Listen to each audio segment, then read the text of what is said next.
Ahoj, vítejte u mého dalšího videa gumičkování. V dnešním díle vám ukážu návod na francouzský cop. A vlastně tak to vypadá, nevím, no, moc to nejde vidět, jak ty barvy září, ale vlastně je to proplejtaný mezi sebou ty gumičky. No. A doufám, že se vám návod líbí, nebo náramek líbí a návod vám pomohl a jdeme na to.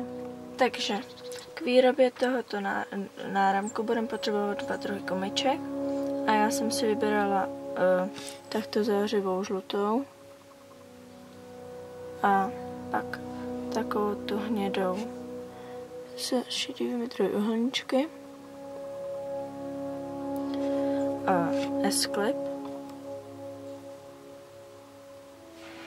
háček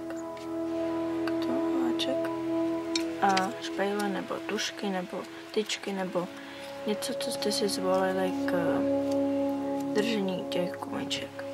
Takže vezmeme si první gumičku a tu si vezmeme a překřížíme ji přes podstavec nebo držátko, který jste si zvolili na gumičky a bude takto křížem.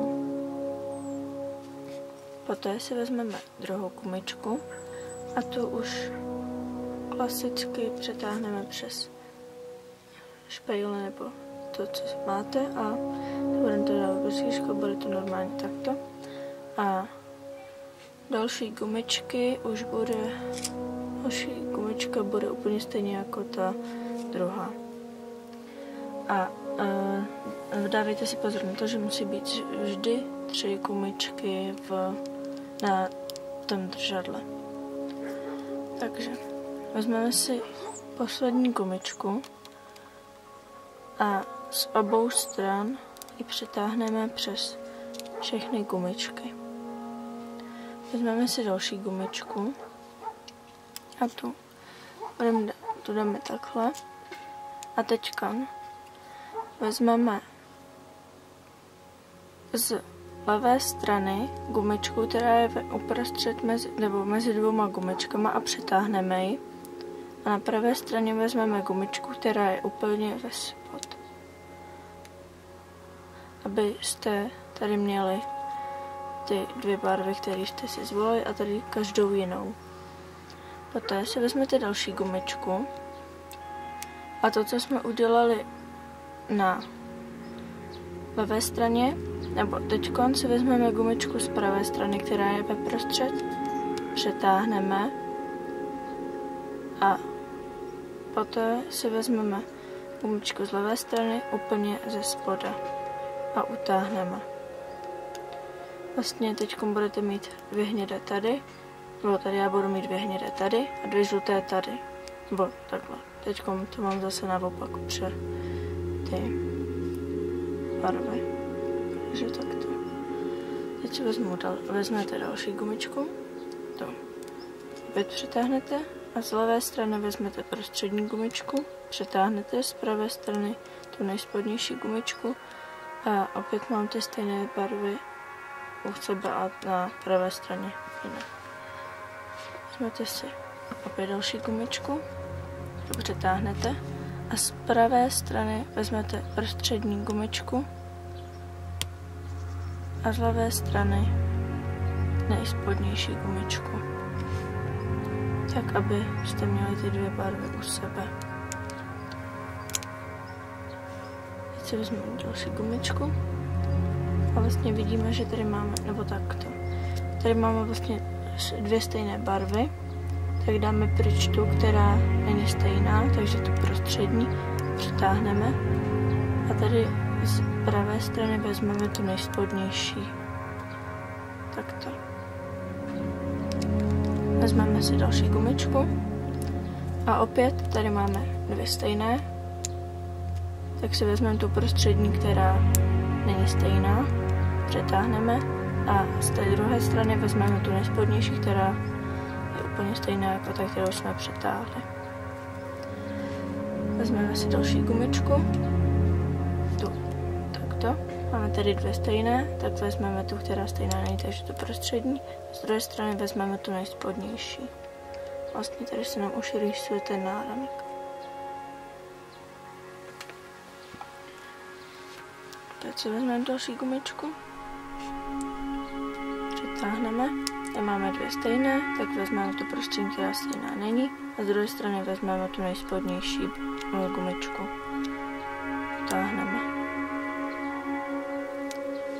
Vezmeme si další gumičku, přitáhneme, tady máme dvě stejné barvy, tak si vezmeme tu prostřední, která stejná není, a z druhé strany vezmeme tu nejspodnější.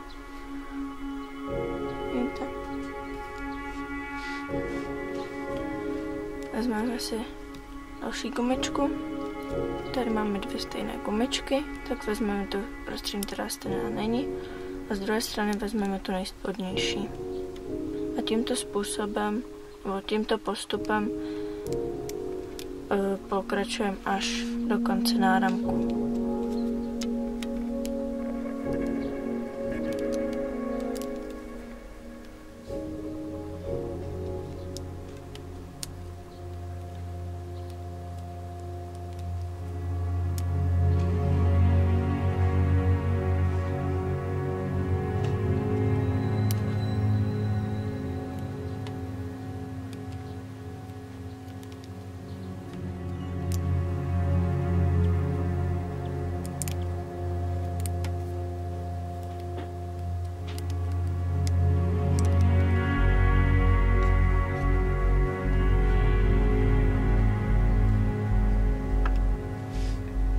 A já už se blížím ke konci náramku. Už jenom pár gumiček a budu ho mít.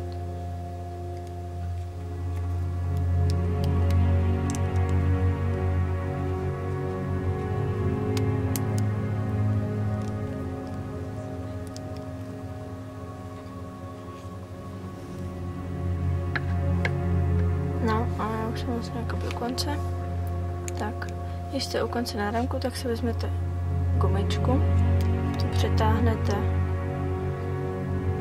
přes ty držátky, které máte. Normálně to. Vezmete nejspodnější barvy a přetáhnete bez ohledu na to, jak mají být. A vezmete další nejspodnější a to opět přitáhnete. Vlastně máte takhle 4. To. Takto. A vezmete háček. Protáhnete ho jednou stranou gumičky a pak vezmete druhou stranu gumičky. Vlastně to vrtnete takhle na tom. Vezmete tu gumičku, natáhnete a dáte si takhle mezi dva prsty. Vezmete si esíčko nebo S-clip a protáhnete vlastně takhle těma gumičkama a pustíte. Potom půjdete na druhou stranu toho náramku. Vezmete si vlastně, jak máte takhle ten náramek, tady vlastně máte takový prstýnek z gumiček, tak se takhle dáte mezi a prsty opět a protáhnete to esíčko nebo ty gumičky esíčkem a vlastně už máme náramek hotový. Pak si už jenom dáte na ruku a je to. Tak. Děkuji za shlédnutí videa. Doufám, že se vám návod na náramek líbí a pomohl vám. Budu ráda za každý like a koment a odběr. A to by bylo asi celé video. Tak, ahoj příště.